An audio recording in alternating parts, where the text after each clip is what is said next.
오늘 연이어서 다음 수업을 하도록 하겠습니다.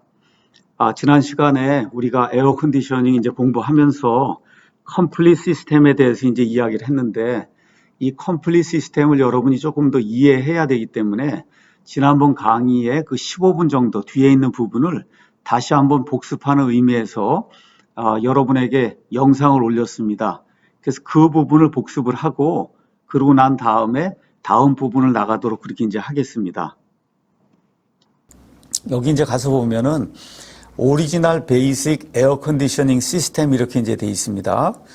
처음에 내가 이 그림을 이제 설명했던 거를 여러분이 이제 기억을 할 겁니다.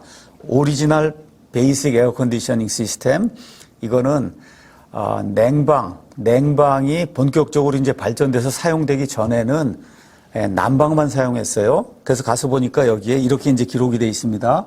The forced, 그러니까 강제적으로 뜨거운 바람을 이제 불어 넣어서 가면 여기 히딩, 난방을 하고 그 다음에 벤틸레이팅, 환기를 하는 거, 이거를 우리가 오리지널 베이직 에어 컨디셔닝 시스템이다, 이제 그렇게 이야기를 했습니다. 또 그 옆에 가서 보면 all air, 모든 걸 공기로 하는 거고, 그 다음에 이렇게 이제 에어 컨디션 하는 그 빌딩의 존이 하나만 돼 있는 이런 경우에 우리가 오리지널 베이직 에어 컨디셔닝 시스템을 이제 사용을 한다, 이렇게 이제 돼 있습니다. 다시 한번 이 그림을 보고 설명을 하도록 하겠습니다. 자, 여기 가서 보면 팬하고 이제 덕트 시스템이 돼 있고, 이제 이쪽에 이제 빌딩이 있는 겁니다. 빌딩. 그래서 빌딩 내부에 여기 가서 보면 서플라이 이런 팬이 있어요. 이 서플라이 팬. 그래서 이 팬이 이제 구동이 되면서 예를 들어 이제 겨울철 같으면 이쪽에 겨울철에 여기 히팅 코일이 있습니다. 그래서 뜨거운 물이 이제 이쪽으로 제공이 되면, 그럼 바람을 이렇게 불게 되면 그럼 그걸 통과하면서 바람이 따뜻하게 돼요. 이 따뜻한 바람이 여기 있는 것처럼 이쪽 빌딩 안으로 들어가서 여기를 데운 다음에 이쪽으로 나오게 돼요. 이걸 우리가 리턴 에어라고 이야기하고, 그래서 그 리턴 에어가 나올 때 이 리턴 에어를 보내기 위해서 리턴 에어 팬이 있습니다. 팬. 그래서 그 팬을 통해서 바람이 이제 이렇게 덕트를 타고 이제 돌아오는데, 지난번에 얘기했듯이 계속해서 바람을 똑같은 거를 이제 순환하게 되면 그 안에서 일하는 사람이 텁텁하고 또 여러 가지 오염물질이 있을 수 있기 때문에 이 중에 일부 한 15%, 20% 정도는 이그조스트 에어에서 밖으로 뺀다 그랬어요. 그러면 나머지 이제 80에서 85% 공기가 일리 들어오고, 저 밖에서 프레시 공기를 이제 받아들여요. 이거 우리가 아웃도어 에어 이렇게 돼 있는데, 이놈을 받아들여서 다시 100%가 돼서 안으로 돌아가서 계속해서 돌아가는 이런 구조를 가지고 있어요. 자, 그래서 이 난방 코일, 난방만 시킬 수 있는 이와 같은 구조를 갖고 있으면 우리가 오리지널 베이직 유닛이다, 이제 그렇게 이야기를 했고, 이 펜의 색깔을 한번 좀 바꾸도록 하겠습니다. 자, 그리고 여기 가서 보면은 쿨링 코일이 있습니다. 쿨링 코일. 이 쿨링 코일은 말 그대로 공기를 차갑게 만드는 이와 같은 열교환기예요. 그래서 차가운 물이 이 안으로 이제 들어갑니다. 차가운 물이 들어가고 바람을 불어내면 공기가 차가워져요. 그래서 여름철은 차가운 공기가 여기 쭉 타고 들어가서 빌딩 안으로 이제 들어갔다가 똑같이, 아까하고 똑같이 이런 식으로 다시 돌아오고, 또 돌아오는 것 중에 일부는 밖으로 버리고, 그 다음에 나머지 80에서 85% 이거 하고 밖에 있는 아웃도어 에어하고 이게 합쳐져 갖고 다시 돌아가는 이런 구조로 돼 있다. 이렇게 돼서 냉방과 난방 이 두 가지를 한 번에 다 이루게 되면, 그럼 우리가 이거를 센트럴 에어 컨디셔닝 시스템이다, 이제 그렇게 이야기를 한다고 했습니다. 좀 구분을 해야 된다 그랬어요. 센트럴 에어 컨디셔닝 시스템은 냉방, 난방이 동일한 닥트, 동일한 팬을 가지고 이제 이루어지는 시스템이고, 이 냉방이라고 하는 것이 실제로 미국에서 빌딩에 많이 사용되고 한 거는 1950년 이후입니다. 그래서 그 전에는 거의 사용이 안 됐어요. 이때에는 겨울철에 난방하는 목적으로만 에어컨을 사용했다. 이런 경우에는 이걸 우리가 오리지널 베이직 에어 컨디셔닝 시스템이다, 이렇게 이야기한다는 거. 그걸 이제 기억을 하고, 오늘 어느 면에서 여러분에게 좀 가장 중요한 토픽이라고 할 수 있는 컴플릿 시스템을 여러분에게 이제 소개하도록 그렇게 하겠습니다. 컴플릿 시스템. 자, 펜을 좀 바꾸고 다시. 컴플릿 시스템은 여기 우리가 가서 보면 아까 봤던 게 요 부분이에요. 아까 봤던 게 요 부분이에요. 예, 그리고 가서 보면 이쪽에 이제 빌딩이 있는 겁니다. 자, 그래서 똑같은 건데 조금 어레인지먼트를 이제 달리한 거예요. 가서 보면 여기에 이제 필터가 있고, 그 다음에 여기 히팅 코일이 있고, 그 다음에 쿨링 코일이 있고, 팬이 있고, 그래서 이걸 돌아가는 이런 구조로 이렇게 돼 있고, 돌아오면서 일부가 밖으로 나가고, 다시 이제 85에서 80%가 들어와서 밖에 있는 공기하고 합쳐져서 빌딩 안으로 돌아가는 이런 구조. 이게 이제 조금 아까 여기서 보여줬던 이 그림, 이걸 이야기하는 겁니다. 자, 그러면 컴플릿 시스템은 뭐냐? 아까 이야기한 대로 냉동 공기조화 이걸 이루기 위해서는 그러면 쿨링 코일이 있어야 되고 여름철에는, 그 다음에 겨울철에는 히팅 코일이 있어야 돼요.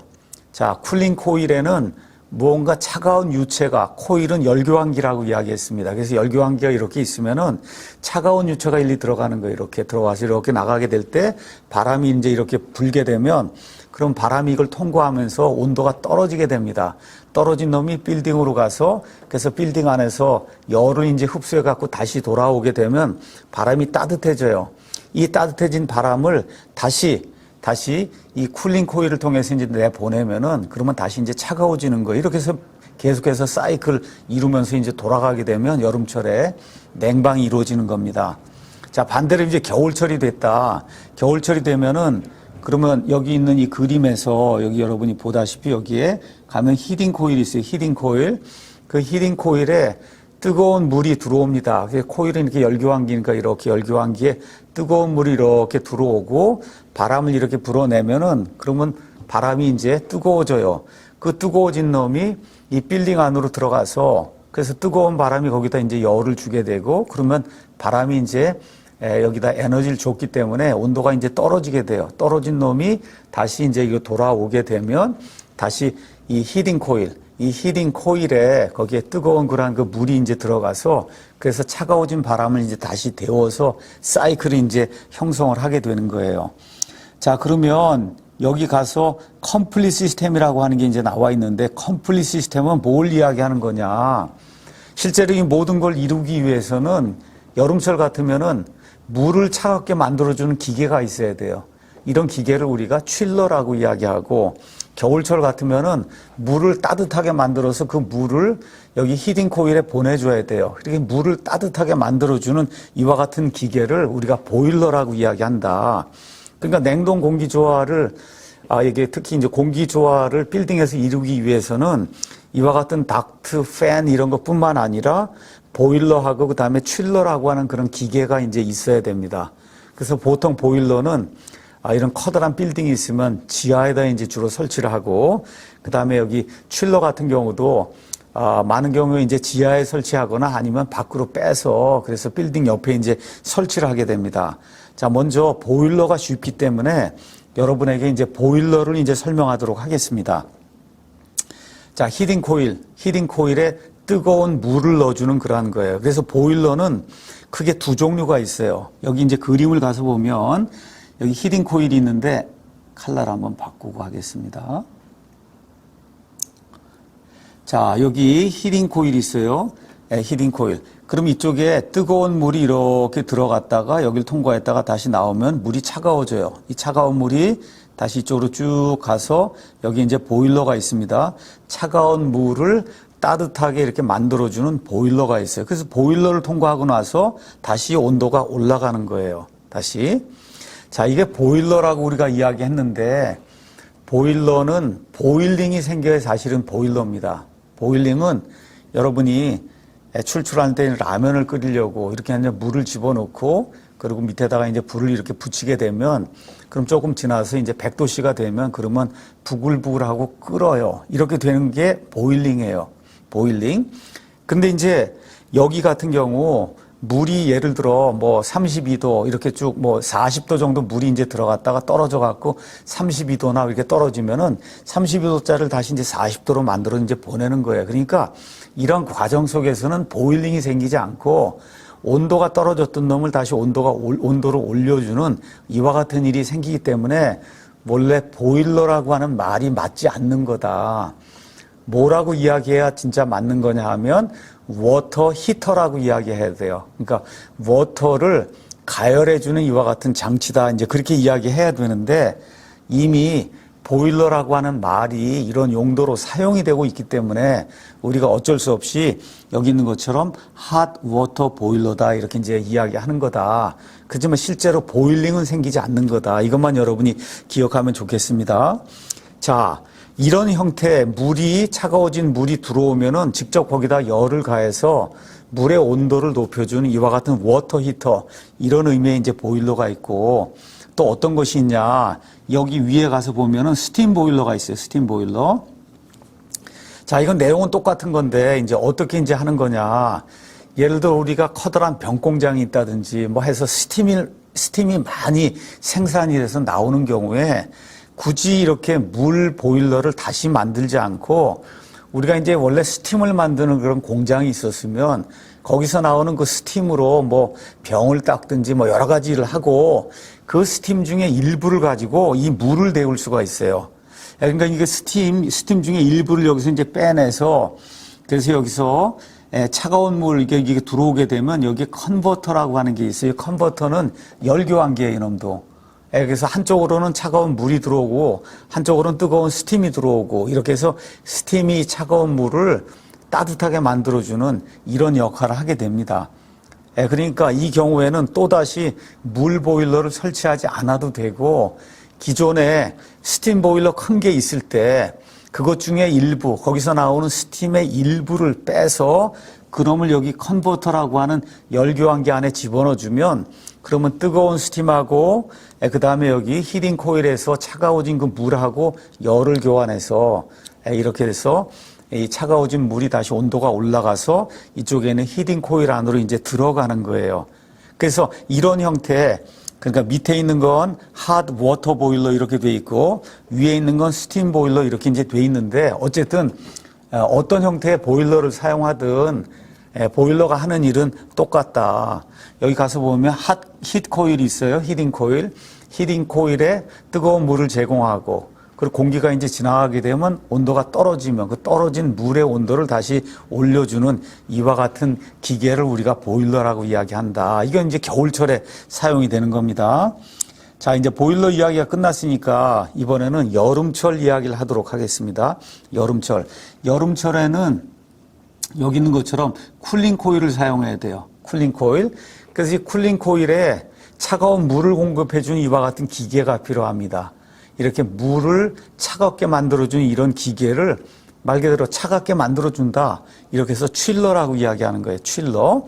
가서 보면은 여기에 칠러, 에어쿨드 칠러라고 하는 것이 있고, 그 다음에 이제 여기 가서 보면은 그냥 칠러라고 하는 이런 내용이 있다. 그래서 칠러에도 이제 두 종류가 있는데 칠러는 뭐 하는 기계냐. 여기 쿨링 코일이 있어요. 쿨링 코일에 여름철에 차가운 물을 넣어줍니다. 차가운 물 여기 지나가게 되면 그럼 여기 바람이 이렇게 불게 되면 그럼 어떻게 되냐. 이 차가운 물의 온도가 올라가게 돼요. 공기는 온도가 떨어지게 되고 그러면 이 차가운 물의 온도가 올라가니까 이걸 그대로 두면 안 되니까 얘를 칠러로 이쪽으로 해서 예를 들어 이렇게 칠러로 이렇게 보내서 이 냉동기를 통해서 여기서 물의 온도를 낮추는 거예요. 물의 온도를 낮춘 다음에 다시 이 낮춰진 그놈을 여기 이제 쿨링 코일로 보내는 이와 같은 역할을 하게 됩니다. 이런 기계를 우리가 칠러라고 이야기한다. 칠러는 뭐냐? 그냥 냉동기예요. 대규모 냉동기예요. 대규모 냉동기. 뭐 예를 들어 63 빌딩이니 커다란 그런 빌딩이다 하면은 여름철에 그 빌딩 전체에서 우리가 제거해야 될 이런 열이 뭐 2000kW, 3000kW, 뭐 4000kW 엄청난 규모의 그 열을 우리가 빼내야 됩니다.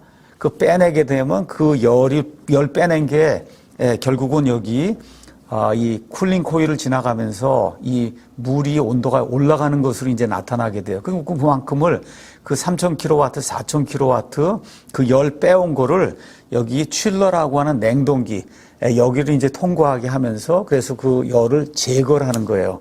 그래서 여기 이 냉동기는 이제 우리가 이제 공부를 하겠지만 네 가지 이제 구성 요소로 이루어져 있습니다. 네 가지.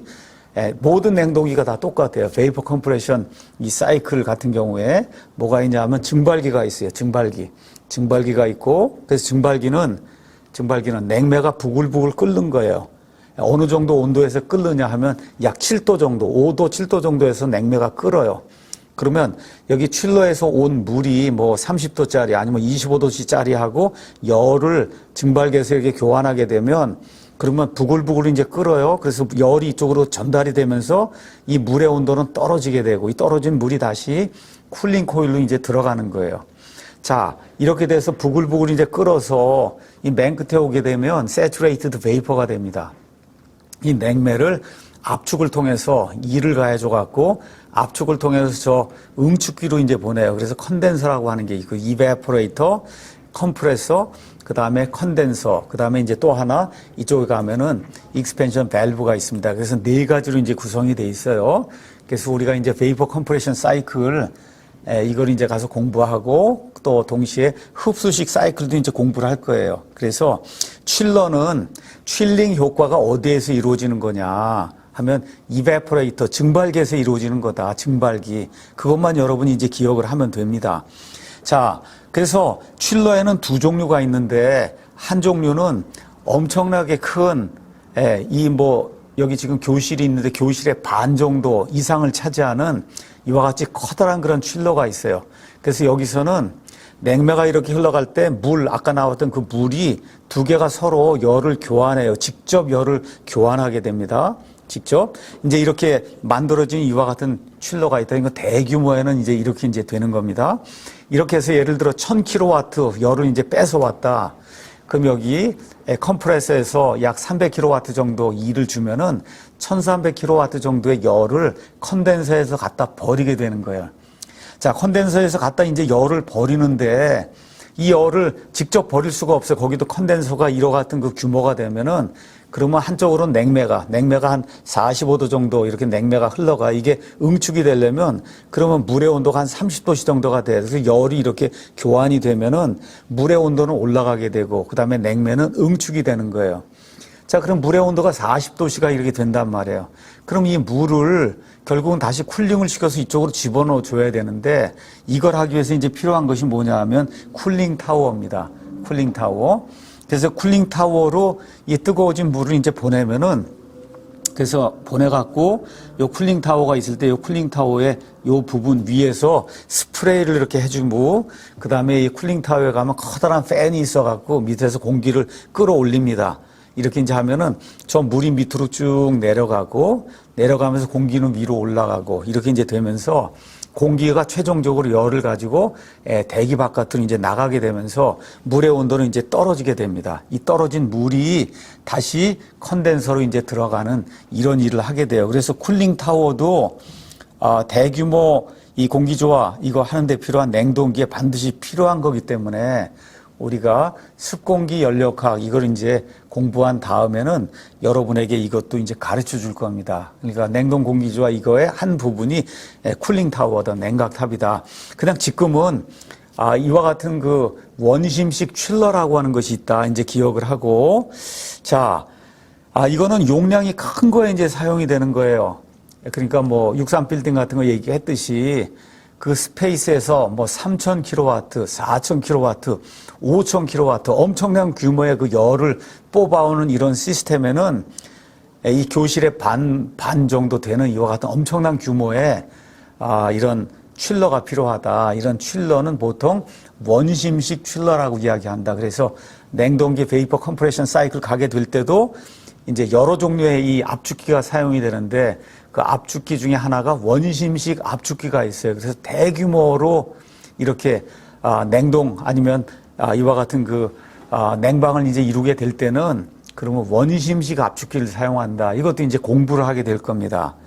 자, 여기 가서 보면은 뭐라고 써 있냐면 에어쿨드 칠러라고 하는 것이 있습니다. 에어쿨드 칠러에 대해서 조금 더 에어쿨드 칠러에 대해서 설명을 하도록 하겠습니다. 조금 아까 이제 설명한 밑에 있는 그 칠러는 용량이 큰 칠러예요.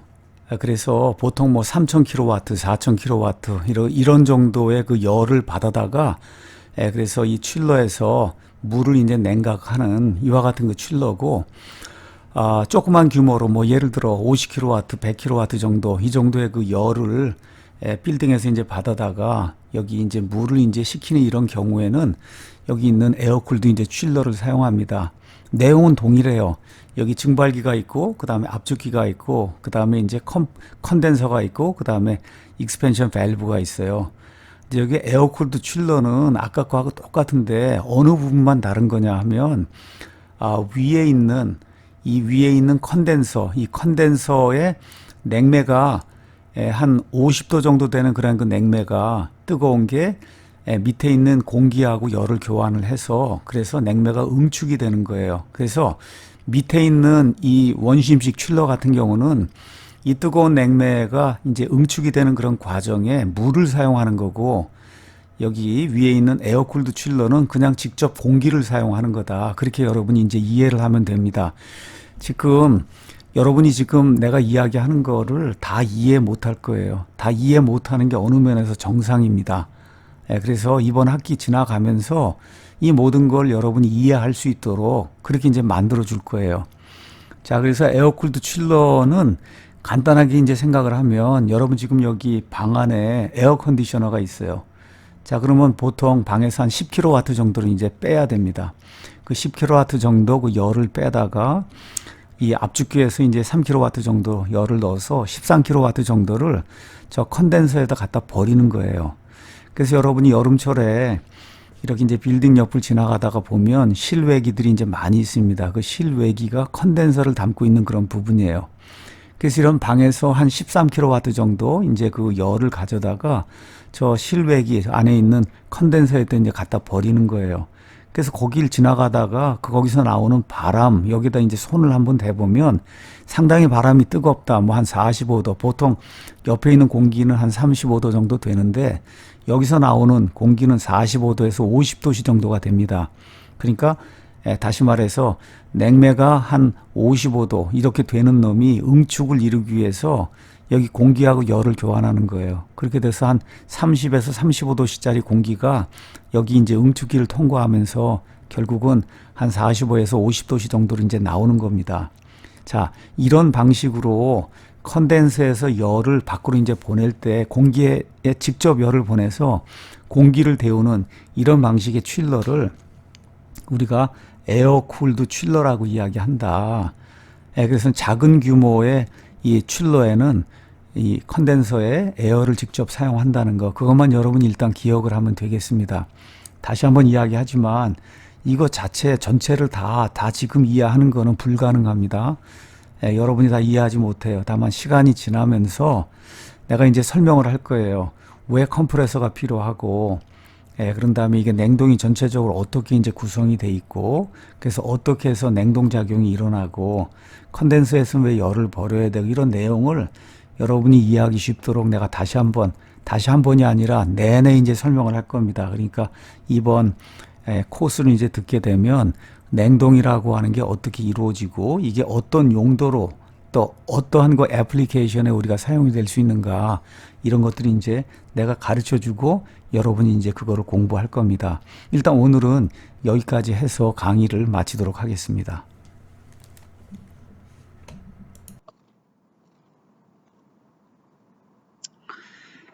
자, 이 컴플릿 시스템 이제 이야기가 끝난 다음에 밑에 이제 노트를 가서 보면은 이렇게 이제 기록이 되어 있어요. 에어 컨디셔닝 장비는 이 컨디션드 스페이스 그 에리아의 밖에 있다. 영어로 에어 컨디셔닝 equipment is located outside the condition area. 이렇게 이제 되어 있으면서 여기 가서 보면은 지하실이나 아니면 지붕 아니면 집 옆에 이게 놓이게 된다. 이렇게 이제 기록이 되어 있습니다. 나중에 이제 여기에 대해서 또 설명을 할 겁니다. 그 다음에 또 뭐라고 기록이 되어 있냐 하면 They have means to heat, cool, humidify, dehumidify, clean, distribute air to various spaces. 그래서 에어 컨디셔닝 장비가 하는 일이 뭐냐 하면 난방, 냉방, 그 다음에 제습, 그 다음에 가습, 그 다음에 공기를 정화시키는 일, 또 공기를 필요한 스페이스에다가 나눠주는 일, 이런 것들을 이제 한다. 이렇게 이제 기록이 돼 있고, 자, 이런 것들 뿐만 아니라 여기 이제 가서 보면은 공기를 이렇게 받아들여야 돼요. 밖에서 이렇게 공기를 받아들인 일도 하고 빌딩 안으로 이제 공기가 들어가서 한 바퀴 이제 순환이 된 다음에는 저 밖으로 공기를 내보내는 그런 일도 해야 됩니다. 그래서 그게 여기 나와 있는 것처럼 아웃사이드 공기를 안으로 받아들이고 그 다음에 안에 있는 공기를 환기 이거 장치를 통해서 밖으로 내보내고 하는 이런 모든 것들이 에어컨디셔닝 이 장비 안에 이제 포함이 돼 있다. 이거를 여러분이 기억을 하면 좋을 것 같습니다.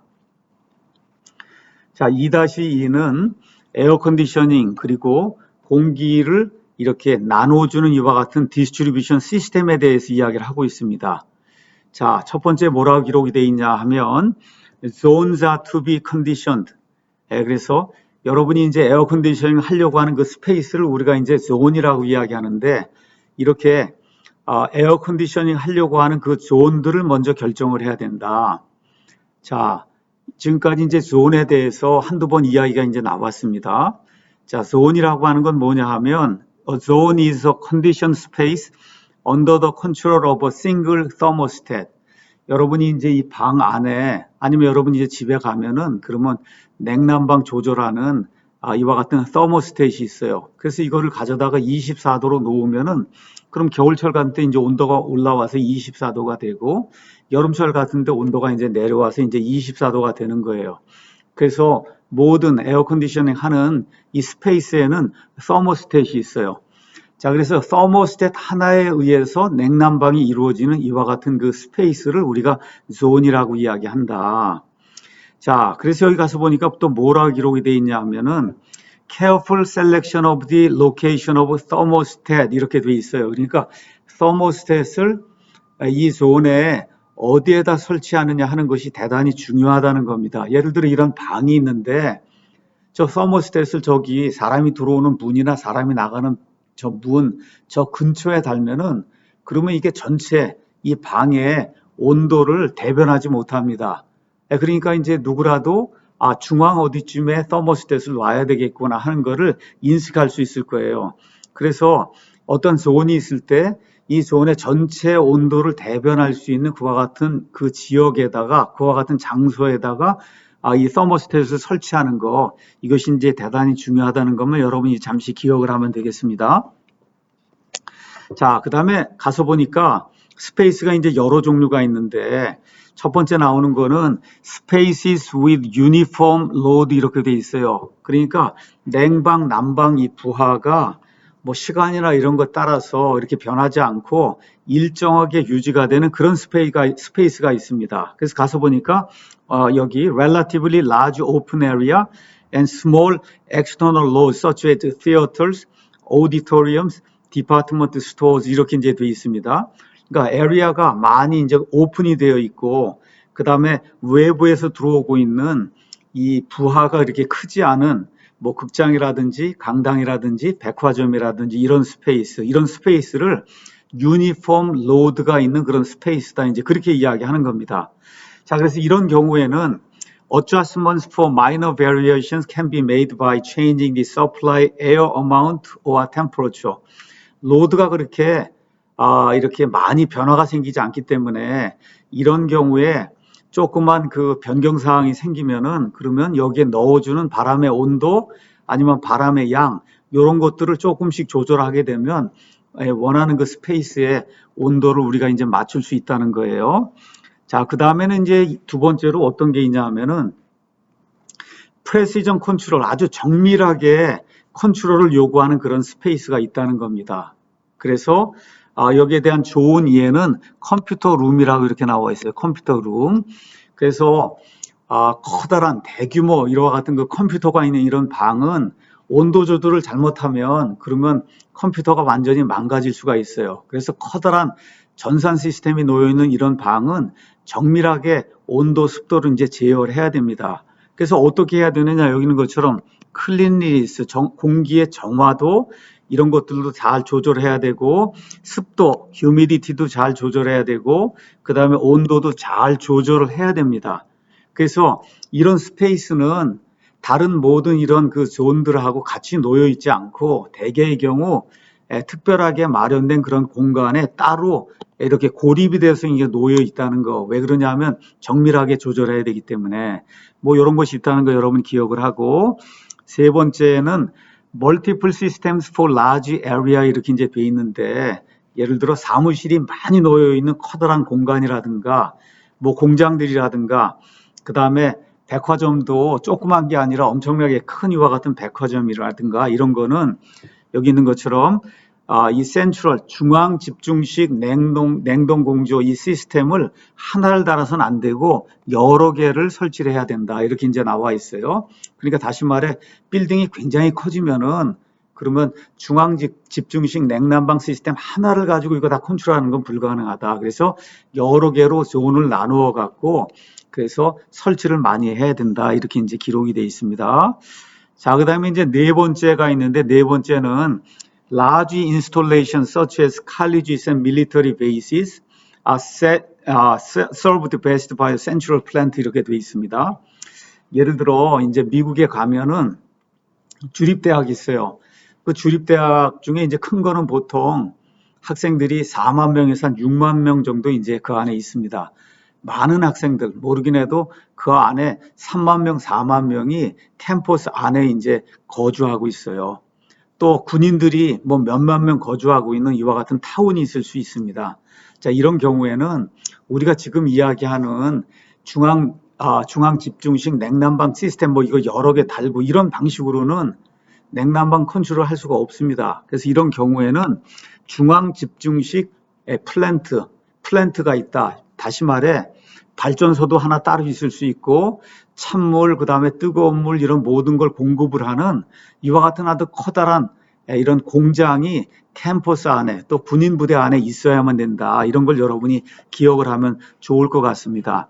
자, 그래서 내가 이제 예전에 미국의 이제 표준연구소 같은데 이제 에서 일을 했어요. 그 표준연구소 안에 건물도 엄청나게 많을 뿐만 아니라 그 안에 여러 가지 스페이스가 이제 굉장히 많아요.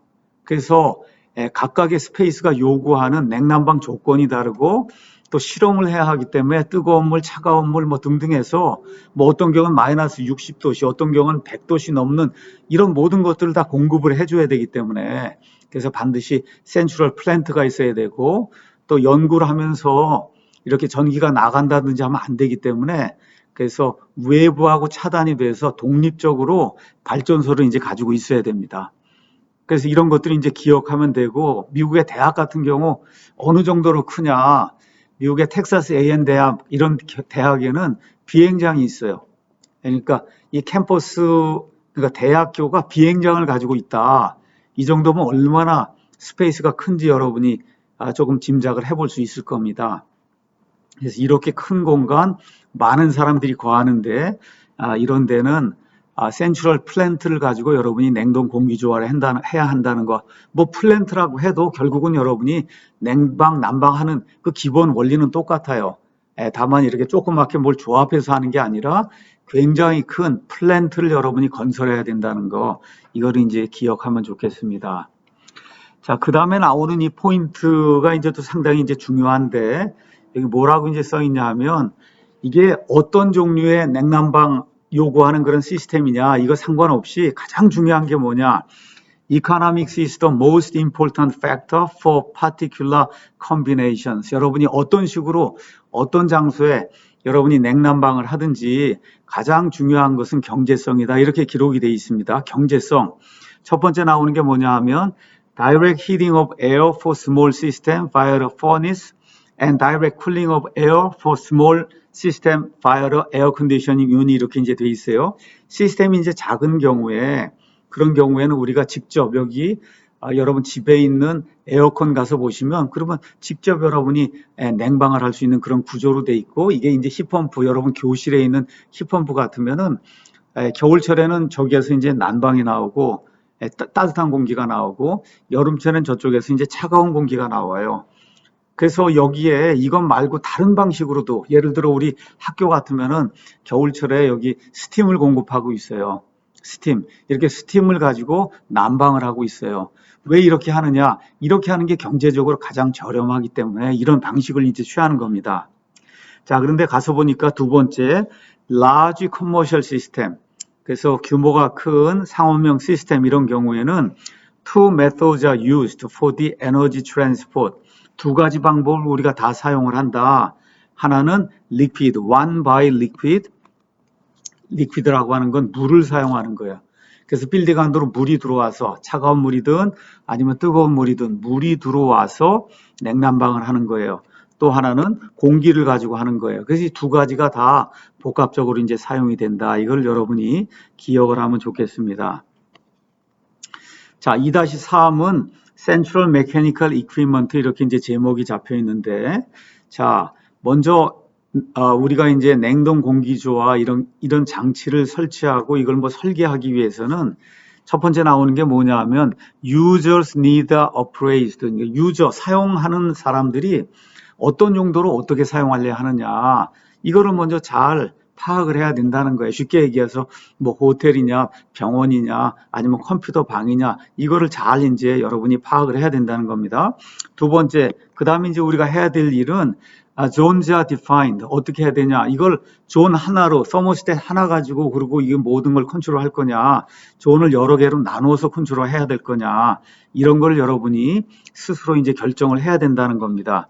지금 이거 들으면은, 야, 이걸 내가 어떻게 혼자 할 수 있겠느냐, 이렇게 이제 생각이 들 수 있어요. 실제로 여러분이 냉난방하는 회사, 아니면 컨트롤하는 회사에 가면, 지난 수십 년간 데이터가 쌓여 있기 때문에, 그래서 예를 들어 뭐 호텔이라든지 뭐 호텔도 10층짜리 호텔이냐 뭐 50층짜리 호텔이냐 병원도 마찬가지고 이 모든 것에 대해서 지금까지 해보니까 이렇게 하는 게 가장 좋다는 것이 이미 결정이 나 있어요. 그러니까 여러분이 이걸 이제 공부하면서 아 이래서 이게 이렇게 하는 거구나 이것만 이해하면 되지 여러분이 직접 나가서 처음부터 끝까지 다 설계하는 그런 일은 없을 거다. 다만 이거를 가르쳐 주는 거는 이러이러한 방식으로 여러분이 생각해야만 냉동공기조와 장치도 만들 수 있고 설계할 수도 있다. 이거를 설명하기 위해서라는 거, 그것만 여러분이 이제 기억을 하게 됩니다. 하면 됩니다. 자, 그럼 이제 빌딩이 있어요.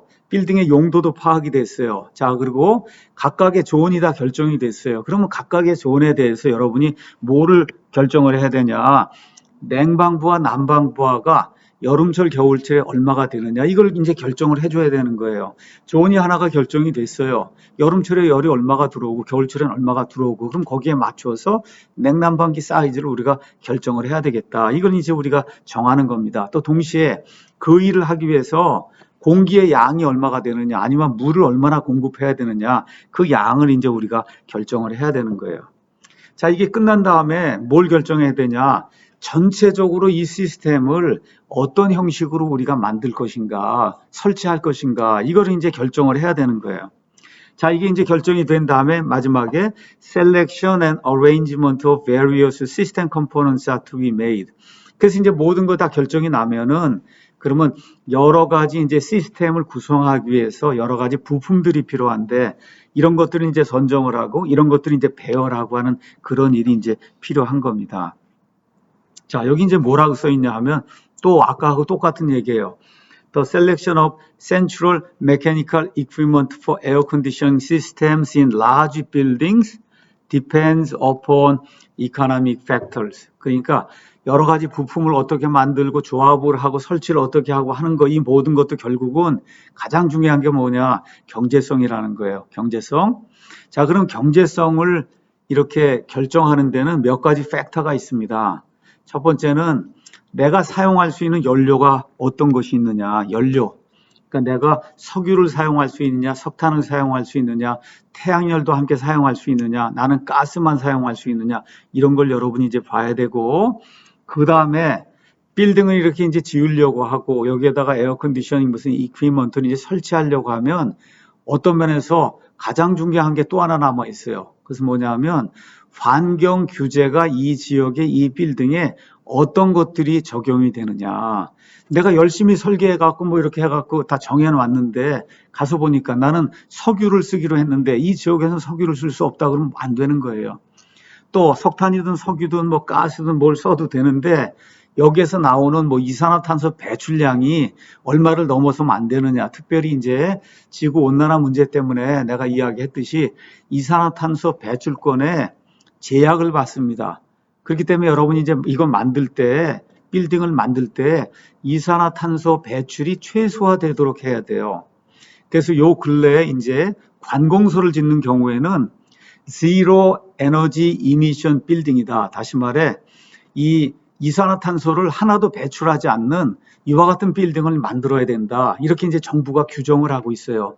그러니까 냉난방 에너지가 필요한데 그 냉난방 에너지를 이게 전기나 뭐 이런 것에 의해서 공급받지 않고 이 에너지를 자체적으로 해결할 수 있는 이런 방법을 만들어야 된다.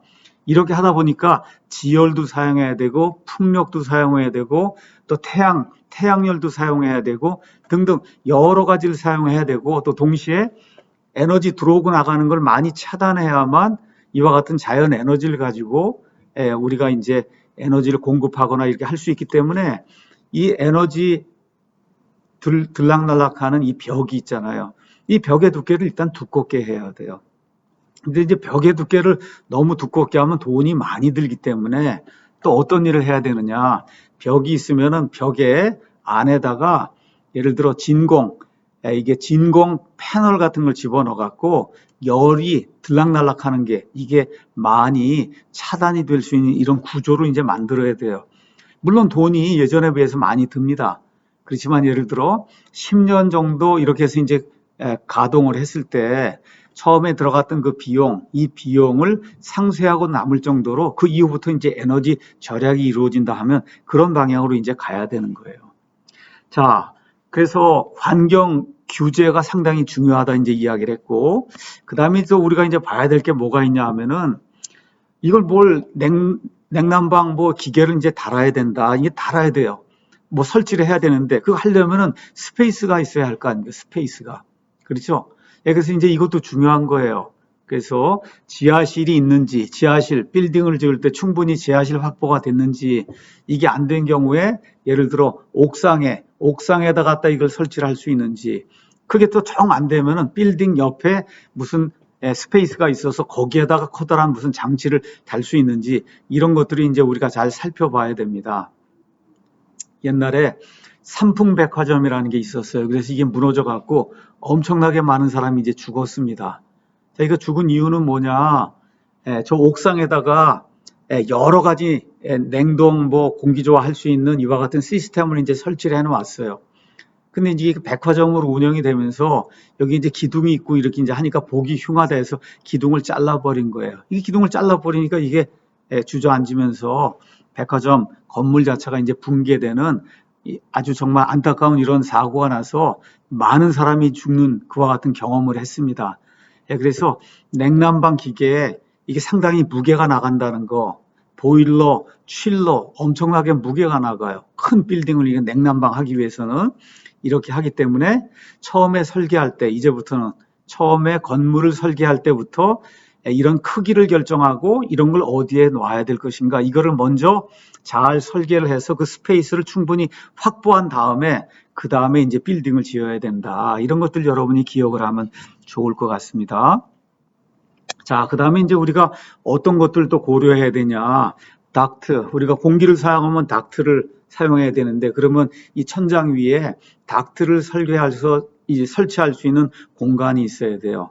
또 우리가 찬물이든 따뜻한 물이 이거 보내려고 하면 파이프가 들어가고, 파이프가 이렇게 단열이 될 수 있는 이와 같은 스페이스를 우리가 이제 마련을 해야 되고, 또 우리가 여기 공기조화 이렇게 장치, 여러분이 이제 보았듯이 공기를 보내고 공기를 이렇게 다시 받는 에어 핸들러 여기 안에 닥트 시스템도 있고 팬도 있어야 돼요. 그러니까 팬을 저기 어디에다 갖다 설치를 해야 되니까 저런 거 설치할 수 있는 공간을 우리가 이제 마련해야 됩니다. 또 뭐가 있어야 되냐 하면 히팅 소스. 자, 무언가 우리가 이제 난방을 하려면 그러면 에너지를 어떻게 수급해서 할 것인가 이거 생각을 해야 되고, 냉방을 하려면 리프리저레이션 이걸 하려면 칠러를 어디다 갖다 이제 설치를 해야 될 것인가 이거 생각을 해야 되고, 자, 그러면 물로 냉난방 하는 경우 커다란 칠러를 쓰는 경우 이게 냉매든 물이든 펌핑을 해서 보내야 돼요. 펌핑. 그 다음에 또 어떤 것이 있냐, 이게 냉난방기 이렇게 되면 이 모든 것들이 컨트롤이 돼야 돼. 컨트롤. 그래서 이 컨트롤을 하기 위해서 인스트루멘테이션, 다시 말해 커다란 컨트롤 룸이 있어서 그래서 그 룸 안에 모든 조원 안에서 온도, 그 다음에 습도, 그 다음에 공기의 청정도 등 이런 모든 것들을 뭐 패널을 사용해서 하든 아니면 컴퓨터로 받아갖고 그래서 이거를 어떻게 돌아가는지 모니터링을 하든 이런 모든 것들을 이제 다 해야 돼요. 예, 이런 것들이 이제 냉동 공기조 안에 들어있는 거다. 이렇게 이제 여러분이 생각을 하면 좋습니다. 자, 이번에는 에어 핸들링 이퀴먼트를 여러분에게 이제 설명을 하겠습니다. 자, 공기로 냉난방을 하는 경우 시스템이 요구하는 공기의 양이 있어요. 자, 그럼 공기의 양은 어떻게 결정하냐? 가서 보니까 공기의 양은 it is determined from the use and physical characteristics of the space. 자, 이 안에 에너지를 얼만큼 사용하느냐.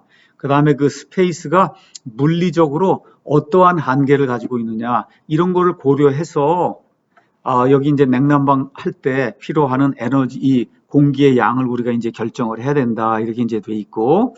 두 번째는 또 뭐라고 돼 있냐면은 capacities of air volumes and thermal loads are determined and the designer selects and arranges the various components. 자, 여기도 에어의 볼륨, 양이 얼만큼 되느냐. 이거를 먼저 결정을 해야 되고 그 다음에 thermal load, 냉방, 난방 부하가 얼마냐 이걸 결정하고 그 다음에 이제 에어 컨디셔닝 하는 디자이너가 거기에 필요한 여러 가지 컴포넌트들을 정하고 그 다음에 이것들을 배열을 하는 그런 작업을 한다. 이제 이렇게 이제 이야기가 되고 있어요.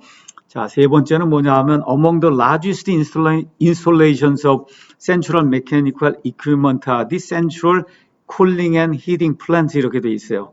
자, 그래서 아까 이야기한 것처럼 뭐 군대가 주둔한다든지 뭐 4만 명, 5만 명 학생들이 많이 이렇게 주둔한다든지 뭐 이렇게 이제 할 때 이때는 쿨링 플랜트, 그 다음에 히팅 플랜트, 뭐 스팀 플랜트, 전기 플랜트 뭐 이런 것들이 이제 만드는 이와 같은 작업이 필요하다. 이제 이런 걸 여러분이 기억을 하면 되겠습니다.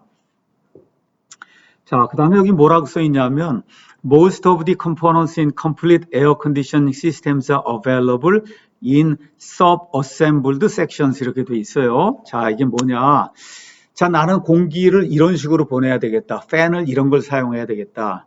이걸 이 에어 컨디셔닝 디자이너가 처음부터 끝까지 다 설계하고 이런 모든 걸 할 필요가 없다는 거예요. 이미 이런 것들을 만들어주는 그런 회사가 수십 개가 있고 그 회사의 카탈로그를 가서 보면 팬하고 덕트하고 이런 조합이 이렇게 돼 있다고 다 나와 있어요. 그게 이제 여기 뭐라고 써 있냐면 sub-assembled section. 이미 뭐 기역자로 꺾이는 거, 뭐 45도로 꺾이는 거 이런 모든 것들이 이미 다 만들어져 있다. 이걸 하나하나 디자인해서 만들려고 하면 에어컨디셔닝 만들 때 돈이 너무나 많이 들기 때문에 그래서 이 디자이너가 이렇게 디자인해서 대충 이걸 그림을 그려놓게 되면 그럼 거기에 맞추어서 이미 이 에어컨디셔닝 장비를 만드는 이런 회사에서 이 카탈로그들 안에 이렇게 이런 조합으로 만들 수 있다 하는 이와 같은 이미 어느 정도 구성이 되어 있는 이와 같은 섹션들을 팔고 있다는 거 그걸 여러분이 이제 기억을 하면 되겠습니다. 자, 이렇게 에어 핸들러가 있는데 에어를 이렇게 이제 핸들링하는 핸들러가 있는데 이 에어 핸들러에는 크게 두 종류가 있어요. 여기 가서 보면 draw through 에어 핸들러가 있고 그 다음 장에 가면은 blow through 에어 핸들러 이렇게 이제 나와 있습니다. draw through, blow through 이렇게 이제 나와 있는데 뭐 이렇게 크게 중요한 내용은 아니에요. 자, 여러분이 하모니카를 이제 불어보면 하모니카를 불 때 이렇게 불어야 될 때가 있고 이렇게 마셔야 될 때가 있어 공기를. 마찬가지로 여기 에어 핸들러도 그렇게 이제 돼 있다. 먼저 드로우 한다는 거 뽑아낸다는 거예요. 자, 그럼 이거 가서 보면 여기 가서 에어 컨디셔닝 장치를 한번 보도록 하겠습니다. 가서 보면 장치에는 여기 가서 있는 것처럼 필터가 있고 공기 정화하기 위해서 그 다음에 히팅 코일이 있고 그 다음에 여기 가서 보면 쿨링 코일이 있어요. 그러니까 냉난방 다 할 수 있는 거예요. 자, 이렇게 할 수 있는데 팬이 어디에 놓였냐? 이 모든 것 뒤에 이제 팬이 있어서 팬이 바람을 끌어내는 거예요. 그래서 드로우 하는 거예요. 이렇게 쭉 끌어내는 거예요. 그래서 이거 이렇게 끌어낸 다음에 이놈이 빌딩 안으로 이렇게 들어가서 다 에어컨디션 시키고 이게 나온 다음에 일부는 밖으로 나가고 한 85% 정도는 일리 들어와서 다시 아웃사이드에서 한 15% 받아갖고 다시 이렇게 빙빙 이게 순환을 하는 이런 구조. 그래서 여기 가서 보면 쿨링 코일, 히팅 코일이 있고 그 다음에 팬이 있어서 팬이 공기를 이렇게 잡아 끄는 이런 형태를 우리가 draw through air handler다. 이제 그렇게 이야기하고 그 다음에 이제 밑에 가서 보면 blow through air handler가 있는데 요거는 가서 보면 아까하고 내용은 똑같아요. 여기 히팅 코일이 있고 쿨링 코일이 있고 그 다음에 여기 필터가 있고 나머지 구조는 똑같습니다. 근데 이번에는 팬이 히팅 코일, 쿨링 코일 앞에 놓여 있어요. 앞에서 이렇게 불어주는 거예요. 앞에서 이렇게 불어준다.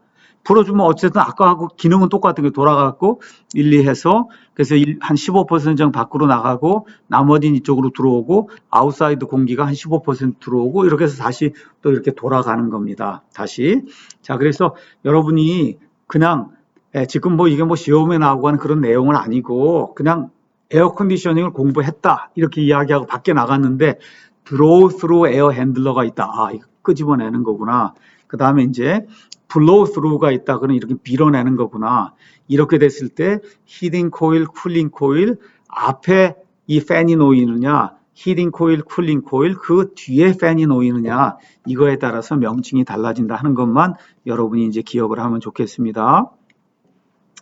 자, 이제는 쿨링, 그 다음에 히팅 앤 프리히트 코일이라고 하는 거에 대해 공부를 할 겁니다. 코일은 이렇게 뭘 둘둘 말았다 이제 이야기가 이제 되는 건데 우리 여기 히팅, 벤틸레이팅, 에어컨디셔닝, 리프리저레이션 여기 할 때는 코일이라고 이야기하면 이거는 열교환기를 이야기한다. 네, 그렇게 이야기를 했어요. 이 그림을 가서 보면 이게 이제 열교환기인데 열교환기 이름이 뭐라고 써 있냐면 finned tube type 코일 이렇게 이제 돼 있어요. finned tube type. 이건 쉽게 이야기하면 여러분 이제 구리관이 이렇게 있습니다. 구리관 이렇게 구리관 안에 차가운 물이든 뜨거운 물이든 지나가요. 그럼 이렇게 해서 공기가 이렇게 공기를 불어 넣어주면은 그러면 공기가 열을 받아서 이렇게 들어가서 뭐 빌딩 안을 돌고 이렇게 나오는 이런 구조예요. 근데 이거를 길게 이렇게 할 수가 없으니까 이거를 이렇게 꼰 겁니다. 꼬니까 이게 코일이 되는 거예요. 코일. 그래서 뭐 뜨거운 물이 들어와서 이렇게 쭉 해갖고 이렇게 차가운 물이 나가든지 차가운 물이 들어와서 이렇게 쭉 통해서 뜨거운 물이 나가든지 이런 구조로 돼 있어요. 그래서 빽빽하게 조그만 이런 공간에 이걸 집어넣어야 되기 때문에 이렇게 이제 구부려서 코일을 만든 거다. 자, 그 다음에 저 뭐라고 써 있냐면 finned tube라고 써 있어요. finned tube. 자, 이렇게 관이 이렇게 있는데 이 관에 가서 바람이 이렇게 분단 말이에요. 이렇게 불어요. 이거 90도로. 이걸 우리가 크로스 플로우 열교환기라고 얘기하는데 이렇게 하면은 열교환기가 굉장히 많이 커져야 돼요. 왜냐하면 이 공기 쪽에서 이렇게 불게 될 때 이 열 전달 능력이 상당히 빈약하기 때문에 이걸 길게 해줘야 내가 원하는 만큼의 열을 서로 교환할 수가 있습니다. 그래서 열 전달 공부해 보면 핀이라는 게 이제 나와. 핀. 그래서 여러분이 여기 구리 튜브 이렇게 있을 때 여기에다가 핀을 이렇게 다 박는 거예요. 핀을 이렇게 이제 집어넣어서 가공을 안에 집어넣어주면 그런 핀이 이 튜브에 가서 이게 딱 달라붙습니다. 용접을 하든지 이렇게 해서 하면 딱 달라붙어요. 이렇게 되면 바람이 닿는 이 부분에 열 전달 면적이 많이 늘어나게 돼요.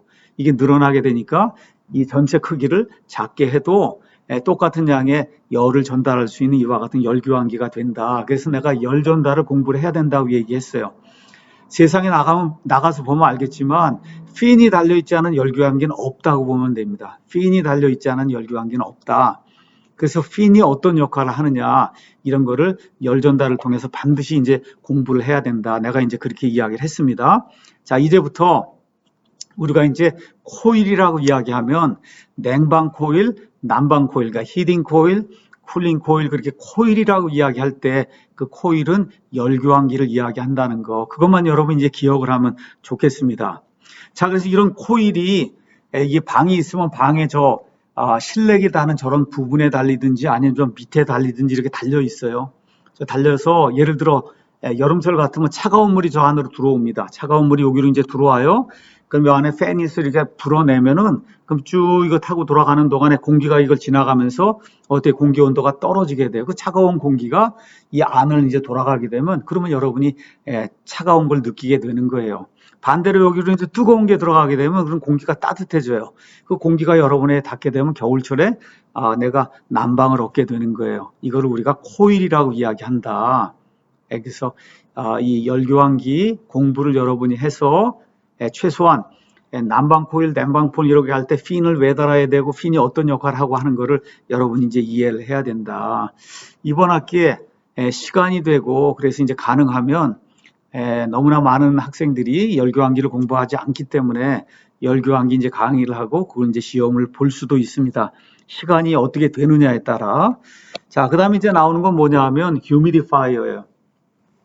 이야기한 것처럼 겨울철에는 습도가 낮아요. 습도가 낮으면은 그러면 이제 손이 갈라지고 여기 코 이렇게 답답해지고 또 이렇게 되면서 감기에 이제 걸릴 확률이 높기 때문에 어느 정도 습기를 이제 넣어줘야 돼요. 그래서 습기를 넣기 위해서 그래서 여러분이 물을 조그맣게 이제 분쇄를 해서 그래서 이제 그 조그맣게 생긴 그 워터 드랍렛을 이렇게 넣어주든지 아니면 스팀이 있으면 스팀을 쏴주든지 이런 방식을 통해서 우리가 이제 가습을 한다는 거 그것만 여러분이 이제 기억을 하면 되겠습니다. 자, 그 다음에 이제 나오는 게 뭐냐면 팬이 있어요. 팬. 이 팬은 여러 종류가 있어요. 우리가 이제 보통 이렇게 프로펠러처럼 생긴 이런 팬도 있고 뭐 종류가 이제 여러 가지 있는데 가서 보니까 팬 나오고서 usually centrifugal type을 쓴다 이렇게 돼 있어요. centrifugal type. 이거는 어떻게 생긴 거냐 여러분 다람쥐 쳇바퀴 돈다는 거 알죠? 물레방아 도는 거 그런 방식으로 팬이 도는 거예요 이렇게. 그래서 가서 보면 이게 닥트가 있고 할 때 이 부분이 이제 팬인데 이 부분을 설치해 놓고 이렇게 돌리면은 그러면 바람이 나가는 이런 형태지 뭐 프로펠러 팬 같은 거 이게 다는 게 아니다. 그러니까 다람쥐가 쳇바퀴 도는 그런 형태 그게 원심식 팬, centrifugal 팬이라고 하는 거 이런 것들이 냉동 공기 좋아할 때 저 빌딩에 이 천장에 이렇게 설치가 된다는 거 그것만 여러분 이제 기억을 하면 되겠습니다. 자, 오늘 이제 마지막으로 필터에 대해서 이제 이야기하겠습니다. 필터는 공기 안에 있는 불순물을 제거하는 거예요. 공기 안에 있는 불순물. 그래서 그 필터가 단순히 먼지를 제거할 수도 있고 또 필터에 여러 가지 다른 성분들을 이렇게 넣게 되면 냄새도 제거할 수 있고 뭐 여러 가지 그런 기능을 이제 할 수가 있습니다. 그래서 이 미국 집들 같은 경우에는 힙펌프가 이제 설치가 돼 있어서 그래서 여름철에는 냉방하고 겨울철에는 난방하고 그럼 그게 어디에 놓여 있냐? 저 지하실에 그 기계가 이제 놓여 있어요.